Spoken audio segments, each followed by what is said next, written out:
ঐতিহাসিক ৭ নভেম্বর বিপ্লব ও সংহতি দিবস পালন করেছে নিউ ইয়র্ক স্টেট বিএনপি। এ উপলক্ষে শুক্রবার সন্ধ্যায় জ্যাকসন হাইটসের একটি রেস্টুরেন্টে আলোচনা সভার আয়োজন করা হয়।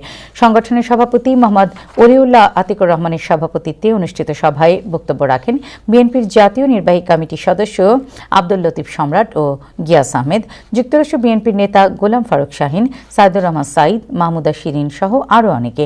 সভায় বক্তারা শহীদ প্রেসিডেন্ট জিয়াউর রহমানের বিদেহী আত্মার মাগফিরাত কামনা করেন এবং শ্রদ্ধা জানিয়ে বলেন, আগামী জাতীয় সংসদ নির্বাচনে বিএনপির প্রার্থী ঘোষণায় আমরা আশাহত।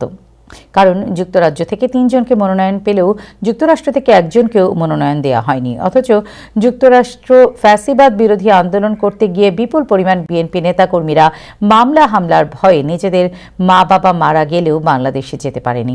বক্তারা প্রবাসীদের মূল্যায়ন করতে জাতীয় সংসদে প্রবাসীদের জন্য 10% আসন সংরক্ষিত রাখার দাবি জানান।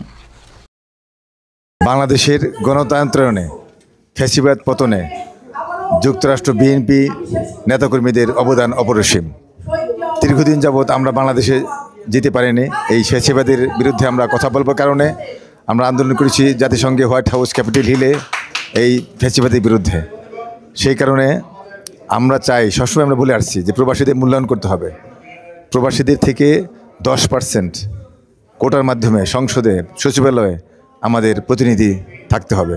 আমরা আশাহত, আমাদের পার্শ্ববর্তী দেশ যুক্তরাজ্য থেকে 3 জন ক্যান্ডিডেটকে মনোনয়ন দেওয়া হয়েছে, আমাদের এখান থেকে একজনকেও দেওয়া হয় নাই।